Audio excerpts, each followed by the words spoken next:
Hi, this is Pat Moorhead, and we are live in Maui at Qualcomm Snapdragon Summit.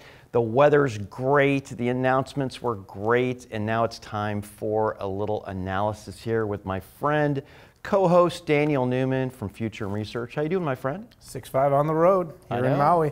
You know, the on the road thing was really always about taking us places that we want to go. Exactly. This is one of those places. Well, and sometimes we have to rough it, like in Maui. I mean, you know, we've done some stuff kind of all over the country here, and I think we went global this year. Yeah, we did, but the last 2 mornings watching the sunrise over the Pacific Ocean, I've been really just reflecting on how hard it is. No, it's tough, but listen, somebody has to do it. That's why, you know, we step up and do this. But listen, some of the biggest announcements here at the summit, or one of the bigger themes, was the expansion of Snapdragon into PCs. And with that, we have these great guests here, Aaron from Microsoft, Kedar from Qualcomm. How you doing, guys?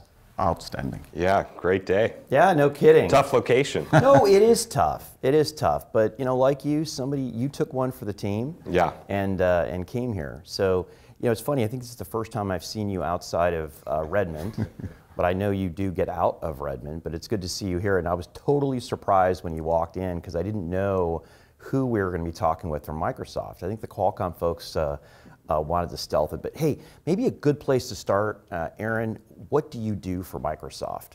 Yeah, I'm the Vice President of Windows Marketing, which means essentially I run Windows worldwide, including not just current market performance, kind of our go-to-market, manage the business, but also really work quite closely on kind of value prop development in terms of where we'll go over the next 2 to 3 years. Yeah, and Kedar, you've had a new and exciting role too. What do you do for Qualcomm? Yeah, thanks.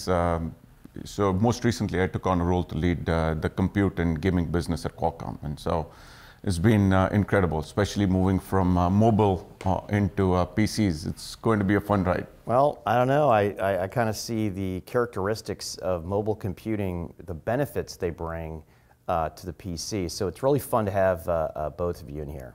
Yeah, it's interesting, Pat. For quite some time I've talked about how, you know, in the earlier eras, you know, the mobile device was sort of influenced by the PC. Right. It was almost creating a device in our hand that was like looked a pocket and felt PC almost. like a PC. I mean, there actually were pocket PCs. You remember those? And then over the last few years, you've seen this paradigm shift, and now the mobile device has become the, well, gosh, have you checked your screen time lately? I mean, 8 hours a day, 10 hours. I mean, it is the epicenter of our universe, and now we're kind of getting to this point where we're looking for our PC experience to look a little bit more like our mobile device. And that's made a really interesting entree for Qualcomm to enter this space. And so I look forward to, by the way, to talking to both of you. I'm going to start with you, Kedar, because this is your show, the Snapdragon Summit.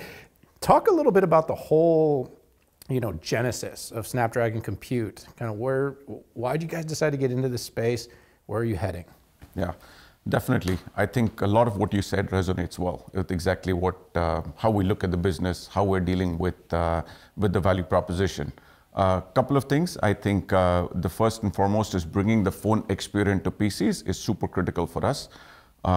Just go back 10 years and look at what has transpired in phones, right? Think of whether we're talking about innovation in transistors, innovation in performance, innovation in things, even things like sensors and security. So you name it, right? The innovation has been incredible. We want to drive all of that innovation into PCs now. And so for us, the critical aspect is as we bring these differentiated user experience to PCs, we want to make sure that that same experience just migrates from the phone onto the PC. So lots of effort for us, focused in technology innovation, focused on bringing experiences and new category of devices that drive innovation in notebooks. Yeah, it is incredible to kind of look at where we were. Even, I mean, do both of you remember when tablets were going to just, you know, wipe out the PC market? And a funny thing happened on the way to the show is they didn't. And then, I mean, it reinforced here during the pandemic that literally you have to have a PC to do certain types of things. People prefer to do these things. I even see it with my kids, right? Yeah. Grew up with phones and then tablets, and then you're thinking, oh, they're never going to go to do a PC. And it's like, no, I need something dad, right? Yeah, you're actually seeing something super fascinating over the last couple of years as well, where if you think about the early 2000s, PCs were the pinnacle of what people thought of in terms of technology, where they spent their time.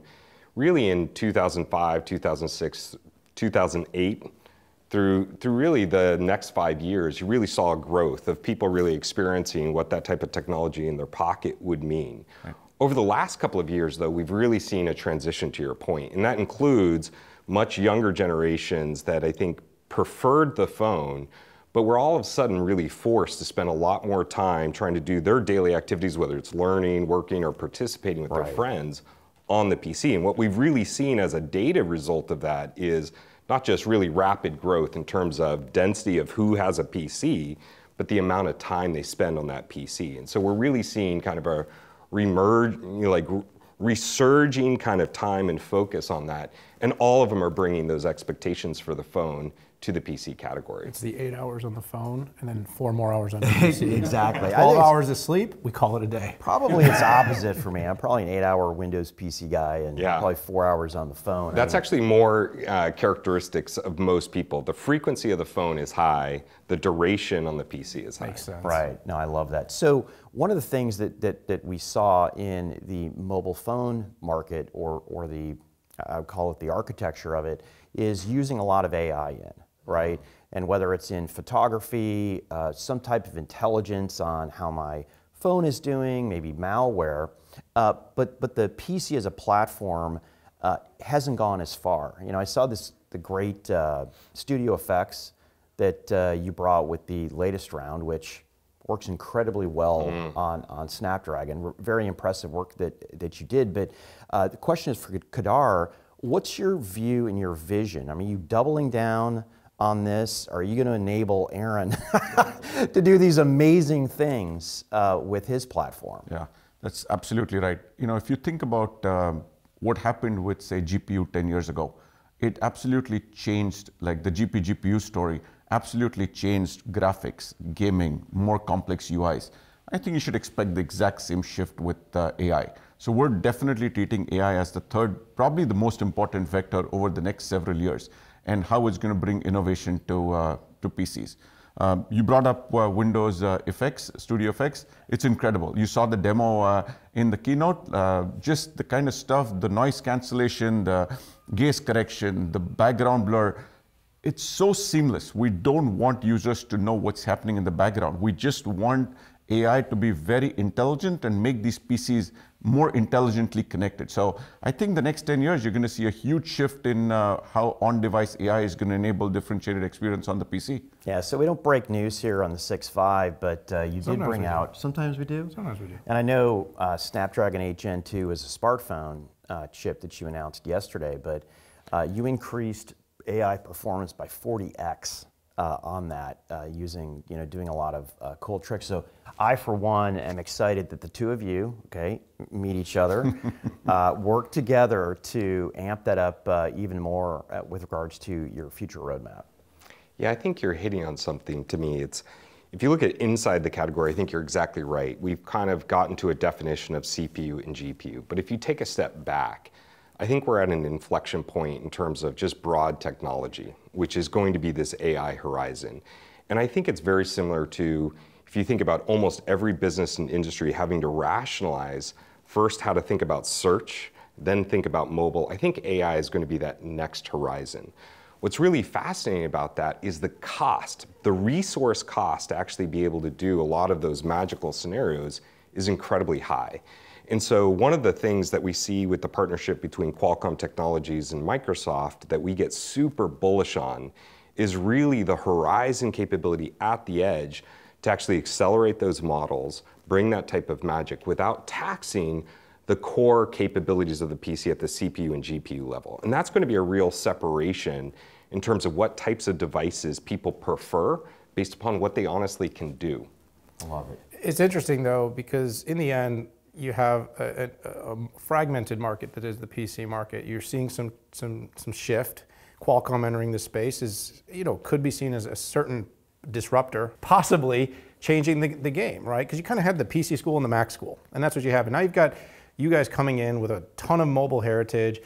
But in the end, it's going to come down to people like Microsoft and your customers coming to you and saying, look, we've come to Microsoft, we've tried the Windows on Snapdragon, we love it, we want to deploy it across our enterprise. Or you start to see consumers walking into your retailers and actually asking for it. Like, what has been kind of the early feedback, Aaron, that you're getting from talking to customers, talking to your partners about the Qualcomm product? Is it, do you see an adoption curve? Is it a hockey stick opportunity? I think it will be a hockey stick opportunity. And the reason why is kind of maybe twofold. The first and probably the most interesting kind of early preview of what we expect is actually with the Windows Dev Kit 2023, which is a Snapdragon-based processor that really unlocks developers' opportunities to really see firsthand what really NPU acceleration will mean on the edge. We see partners like Skylum really start to talk about these really rich models in terms of what they can produce, and at the edge see 80 to 90 times faster than a CPU and up to 20 times faster than a GPU. Not only do they see a faster acceleration, but then again, it frees up that core CPU and GPU to do other tasks. And so if you ask me where we'll see that hockey stick, it's really developers taking advantage of both the platform and the chip capabilities and starting to see that type of advancement. Those were simply not possible before, or incredibly expensive because you had to move models from the edge to the cloud back to the edge. And that actually incurs an enormous amount of cost for developers. And so for me, that's probably the best leading signal. Then secondarily is the products like the Surface Pro 9 with 5G really kind of starts to fill this niche where as a value prop, customers aren't walking in saying, I want this AI capable product. What they want is a product that lasts multiple days on the battery. What they want is when you show up in places like Maui, where Wi-Fi is kind of restricted to the hotels, but that's not necessarily where you want to work, having that ability to connect.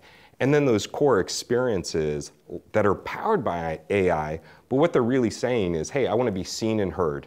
I want to participate regardless of the environment I'm in. And that's where AI functionality can really actually play a role. So both of those make me incredibly optimistic in terms of what's about to happen in the compute space. Yeah, I think it's the fact that there hasn't been a lot of AI in the PC platform so far, and then you think about where it could go. I mean, I think I'm hopeful that we'll see things that we didn't expect. Yeah. Right? I mean, I think we've learned from the smartphone that, we would expect a better camera experience. You've integrated that between the two of you with studio effects. But if I think about gaming, if I think about future, even on productivity, what could I do if I had, this killer, amazing search that I didn't have to go up and down all the time? I could just, I could find what I actually want on my Windows PC. Not that I'm, I like to play junior product manager. You know that about me. So why change here? Yeah, I think the fascinating part right now is by far the best illustration of what's possible on the hardware with the platform is the studio effects, because you really just see it instantaneously. But when I think about what's in front of us, I wouldn't limit it to kind of the camera effects or those types of things. You're hitting at where I think there is an incredible rich opportunity, which is if you look at the everyday tasks on the PC, there's a lot of drudgery involved. There's a lot of just honestly manual work to manipulate applications in the platform to actually accomplish a daily task. Many of those are hard to do unless you actually have context, rich data sets, and the ability to reason against those in real time. And that really is that next horizon. It won't be kind of stuck in that kind of camera effects. It will be those core productivity scenarios and really taking the drudgery or some of those tasks out so that you can accelerate. Right. The commonality with both companies, and although you have very different businesses, is AI has become thematic across every part of your organizations. If you look at every product Microsoft's releasing, everything that Snapdragon Qualcomm is building, you kind of hear this consistent theme of AI. Now this partnership is interesting. I mean, I think everybody's got eyes on it right now. It's a big opportunity. Like I said, I use the word disruptive, because like I said, the choice has been sort of A and B. And the chance is that with some of the emerging development technology is this could be the C choice in the PC space, something different.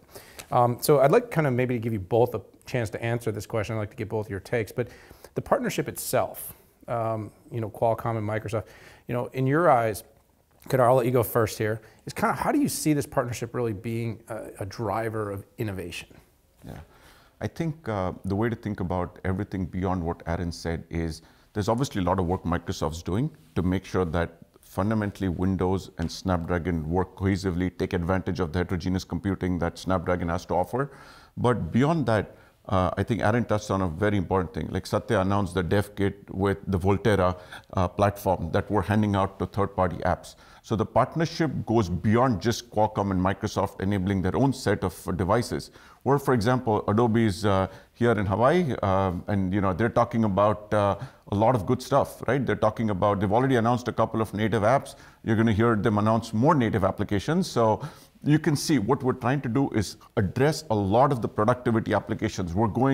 There's a whole App Assure program for Microsoft that we're going and addressing this and making sure a lot of the apps can get ported to, say, the neural processing engine and take advantage. And that's where, he quoted some of the numbers, and I'll quote another number just so you have it. Like we've run things like Procyon, which is another, from UL as a benchmark. We're seeing 5 times more performance when running on the GPU. We're seeing more than double the performance when you run it on the CPU. So we're seeing significant merits relative to competition in terms of how we take advantage. So the partnership goes beyond, and we need to make sure that the application ecosystem drives and goes along with us in taking advantage of this. Yeah, I think for me, just taking a step back when you look at partnerships is, do you have a common vision? Do you believe that? And then, honestly, selfishly, do you see opportunity? Because those are the 2 driving factors in my mind that create and really cement positive partnerships. In that situation, I think Qualcomm and Microsoft really have a common view of what's going to be the competitive landscape over the next decade. And we really believe that's not going to be defined by the characteristics of the PC today, but the ability to actually accelerate those, but more importantly, create a new horizon of competition around really end user functionality on AI. And that requires us to have the hardware capabilities, the platform capabilities, and then ultimately developers take advantage of that. So the first thing I would say is we share that vision. The second is real opportunity for Qualcomm to move into a new kind of space relative to volume, and for us to really change the kind of choices that are in front of customers. It's easy to kind of say like, oh, there's a Mac platform and a Windows platform, and those are really the 2 viable compute platforms out there. But as you drill into that, there's a whole set of customers that have specialized, unique needs, whether those are gamers that have actually driven a lot of the GPU, or information workers, or everyday compute users. And so I look at that and I'm like, man, there's a whole set of customers that we can fundamentally better serve through that type of partnership. So I think we share a vision, and we both have, selfish opportunities that really cement that in a really positive fashion. And from a software platform perspective, if I look at the entire stack inside of your company, even onto the Azure side, there's a ton of work being done to support alternative platforms in that space as well. So it really is it really is a sea change.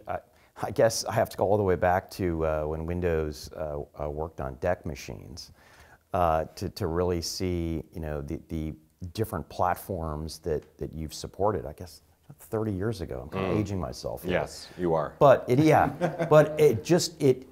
PC, it's Azure, and then all of the stack of the tools that goes up and down the line. So it's even bigger. I know you can't imagine anything being bigger than the PC, but it's a Microsoft initiative. I think you nailed it, honestly. When we look at the company, whether it's our M365 kind of productivity suite, whether it's the Windows platform, or whether it's Azure itself, I think we see a horizon in which AI plays kind of a fabric-oriented role, and that's going to present real choices both for end users, but more importantly, those developers around where do you incur the cost to deliver the actual experience. And so I think from Microsoft, and Satya talked about this, I think at last build, where we fundamentally believe there's a fabric that'll actually show up. And it will be a combination of the cloud, Azure, and the edge, Windows, really trying to serve the customer. And that's probably what gets so exciting around some of the things you're seeing lately from Snapdragon is really the ability for the edge to actually play an important role in those kind of AI scenarios. But it's not restricted to Windows. We don't think it's as small as the largest platform in the world. Yeah. I love that's a great way to end here. Yeah. Aaron and Kedar, I really want to thank you for taking time here on the 6.5. Your announcements were exciting, and the fact that you rolled in, I didn't know who from Microsoft was coming in, and you and I have spent so much time with each other up in Redmond. It warms my heart to see the two of you together. So good work on the partnership so far. It's great to see, Kedar, what you're doing in your platform to move personal computing kind of to the next generation of where it needs to be. So anyways, thanks guys for coming on. We'd love to have an update next year, 6 months, to understand the progress you've made on that. Awesome, appreciate the time. Thanks for having us. Thank you. Thank you.